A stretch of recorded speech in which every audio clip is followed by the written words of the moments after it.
Parmi nous. Alors, ce matin, tu as envie de nous raconter l'histoire du boxeur Mohamed Ali. Voilà, on continue à parler quand même des projets parce que c'est intéressant. Projet, créer des ponts, coopération. Et je vais poser quelques petites questions. Qui peut aujourd'hui se vanter d'avoir eu un président de la République qui l'appelle pour le féliciter publiquement? Ou qui encore peut se vanter d'avoir été appelé champion durant sa vie? Qui peut se vanter aussi d'avoir eu un écrivain qui écrit une biographie sur sa propre vie? Ou d'avoir eu plusieurs titres de journaux au Sénégal et à l'international? Eh bien, Mohamed Ali Ndiaye, classe 1979, champion de boxe et champion de vie, peut dire oui à toutes ces questions. Voilà. Et l'ancien président Abdoulaye Wade l'avait défini un symbole pour la jeunesse sénégalaise, un symbole de courage et d'intelligence parce que la boxe, sport dont il a été champion, est un sport qui demande du courage et de l'intelligence. Il est fils d'un ancien champion de boxe sénégalais, Moussa Ndiaye, qui a été 5 fois champion du Sénégal et a fait une carrière qui est extraordinaire. Ça fait 17 ans qu'il est en Italie et il a commencé la boxe à 12 ans. Donc son premier combat, ça a été à 12 ans. Et il a été 3 fois champion du Sénégal, champion d'Italie en étant, il a la citoyenneté italienne, mais le premier Sénégalais à gagner ce titre dans l'histoire, champion d'Europe, champion du monde junior et champion de la Méditerranée. 28 combats, sous 28 combats, 24 victoires.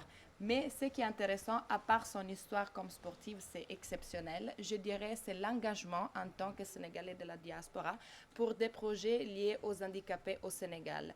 Grâce à l'aide de la régie, on peut voir les reportages et on peut écouter ce qu'il m'a raconté. Des fois ma présenté wu nit ne leen Mouhamed Ali laa tudd ñu ne ma non xanaa da nga jël tur boobu rek nga féetal ko si bopp man leen déedéet tur bi su ma bàyyi Moussa Ndiaye moom moo tuddee Mouhamed Ali bi nekk États-Unis donc photo yi dama leen koy wan kii Mouhamed Ali la États-Unis kii suma yaay la madame Cissé kii suma papa la Moussa Ndiaye man may xale bii nii donc lii aéroport Dakar Yoff la woon ñii ay taalibe lañ taalibe murid donc ñoo ñëwoon recevoir ñu à l'aéroport Dakar Yoff après ñu jël dem ambassade États-Unis dans l'époque mu ngi nii photo bi beneen photo la tamit bi original yi la bii Mouhamed Ali bi ñu ma koy jox kii sama papa la Moussa Ndiaye kii Demba Ndiaye la sama xaritu papa la woon moom ma doon jox fii Mouhamed Ali bii tamit bi ma amee 10 ans Mouhamed Ali dafi ñëwaatoon fii Novotel la bii sama papa indiwaat ba pour ñu rencontrer waaw moo nekk nii Mouhamed Ali ñëwaat na fi kii Mouhamed Ali lañ ko tudde waaye sama papa Moussa Ndiaye daf ko mayoon comme cadeau photo sëñ Ahmad Bamba. léegi bàyyi naa boxe mais ñu ngi sant yàlla bi ñu amee ci ndam yu bëri macha allah léegi mais jël naa suma diplôme comme entraîneur de boxe dellu naa tamit comme qu'on nommé nañ ma ambassadeur de bonne volonté de la décennie africaine qui est devenue Alliance africaine pour le handicap en 2012 ñëw naa Pikine ginnaaw raay sud may naa leen benn bus transport pour handicap bi. ñëw naa nag ak Touba di ci soxna Mbaye Mbacké mi nga xamante ni moom moo jiite association des personnes handicapées de Touba ak sumay xaritu italien yuy tudd mouvement Charlotte ñoom dañ leen bëgg a demander benn centre pour les personnes handicapées de Touba ñoom ñu mën a demal seen bopp di mën a liggéeyal seen bopp bàyyi yalwaan bi loolu moo leen tax a jóg. di ñaaxaat waxaat état bi tamit ñu fàttaliku joxaat cër les personnes handicapées yi nga xamante ni carte biométrique yi. ñoom dafa mel ni boolewuñu leen si ndaxte ñoom seen loxo dafa dagg wala seen kii bu ñuy dem di jël empreinte dañu am problème parce que loolu président Yatma Fall bi président des personnes handicapées du Sénégal Yatma Fall moo ko soumettre si journée mondiale contre la lutte de la lèpre dañu bëgg ñoom ñu abroger loi yooyu 7603 bu ñu abroger loi yooyu maanaam boole leen ci nit ñi ba pare accompagner leen. message bi may lancer jeunes yi nag dafa leer nañ man je suis champion d'Italie. Et champion d'Europe et champion du monde, champion méditerranéen, championnat international boxing federation. Mais bataille en Europe, je vis des difficultés. Donc maa ngi invité suma naataange yi suma rakk yi suma moroom yi ñi yaakaar ni Europe am na teraanga wala leneen dañuy nax seen bopp barki sëñ Saliou laay wax nag waaw parce que li may wax rek mooy ñun ñëpp ku ci nekk da nga gëm sa bopp. gëm ni mën ngaa gas teen bët nu ko naan jëriñ sa réew jëriñ sa bopp parce que yàlla ji mi ngi tiim lépp ñëpp la tiim jant bi foo dem da nga ko fekk difficulté yi partout dans le monde waaw am na italien yoo xamante ni ña nga fa waaye ñu ngi ci difficulté boo xamante ni kenn mënu la ko nettali fii tam Sénégal c'est pareil donc jeunes yi nañu bàyyi géej gi ñuy jaar la mer di sacrifier seen bopp di sacrifier seen famille di ñëw en Europe pour être dans le vide souffrance nag ñaar ñoo mën a am di nga toog sa réew yëg sa bopp di souffrir wala nga dem ci dëkku jàmbur toog fa di souffrir man nag je préfère ma toog suma réew di souffrir que ma dem ci réew jàmbur. voilà mu ngi tudd Mouhamed Ali Ndiaye mos nañu ko recevoir ci émission bi tey dañu dellu si waatoon ci carrière am waxtaan ak moom et puis voilà il n'a pas oublié son pays même s'il est parmi eux. Voilà. Il est parmi, je dirais, aussi la communauté des handicapés du Sénégal. Il les parce aide qu'il beaucoup. les aide beaucoup. En fait, comme je disais tout au début, il a été un champion de la boxe parce qu'il a arrêté quand même en 2016. En plus, l'année où le grand Mohamed Ali est décédé, son homonyme, qui, comme il nous a montré dans les reportages, les photos, qu'il avait rencontré tout petit.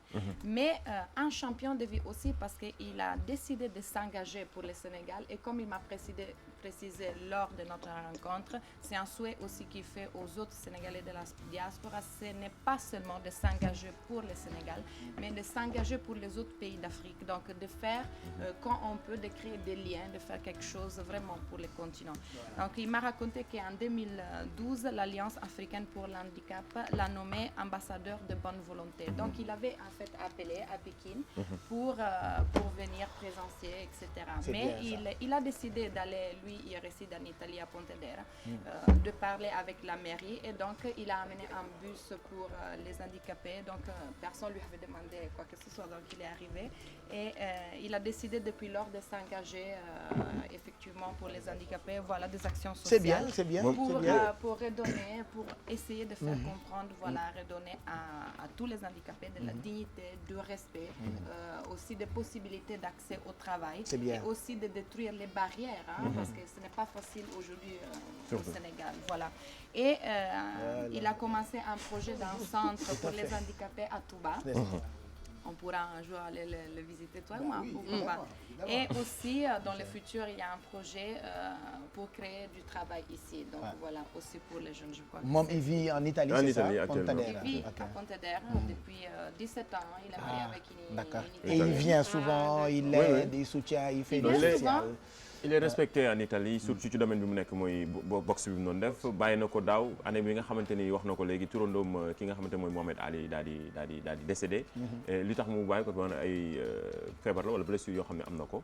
mais moom il est respecté mais surtout engagement bi muy def parce que dama koy ñu koy suivre aussi ci internet. xanaa gaañu nga ci la gën a maîtriser ce sujet. xanaa dee nga ni surtout engagement non parce que sportif li ñëwoon na fii et puis voilà loolu tax ñu koy suivre et puis surtout engagement bi mu parce que dafa ñëw décider boo jàppale handicap yi ñi nga xam ne ñoo am feebaru laago juste di leen jàppale bari na fi lu mu fiy def ay mosquée yu muy defar yu muy kii Pikine Touba aussi bari na ay yoo xamante ne et puis c'est un gars à suivre surtout di encourager ñeneen ñi nga xamante ne ñoo nekk fële bari na ñu ngi ñëw parce que presse italienne bi à chaque fois dañ koy interviewer bari na ay film sax yoo xamante ne mi ngi ci ay projets yoo xam ne fas yéene ko Ils ont même écrit une biographie sur lui en Italie. L'auteur c'est Riccardo Minuti, ça s'appelle le livre La boxe nell'anima, qui traduit en français c'est La boxe dans l'âme. Voilà. Et voilà, beaucoup de choses. Je lui posais la question parce qu'effectivement, pourquoi l'engagement? Parce qu'une personne peut se dire, j'ai ma vie tranquille, j'ai mon travail, je viens au Sénégal, mais pourquoi s'engager? Et lui m'a dit, les bienfaits n'est jamais perdu.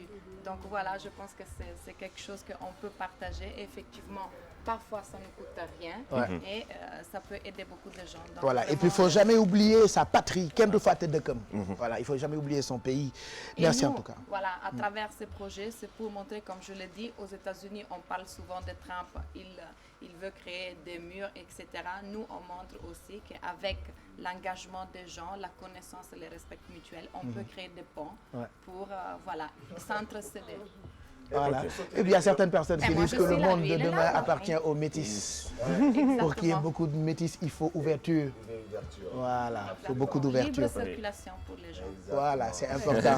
Merci Kiara. Moi, j'ai rencontré un autre jeune boxeur qui est originaire du Sénégal, qui gagne dans beaucoup de compétitions. C'est un jeune garçon.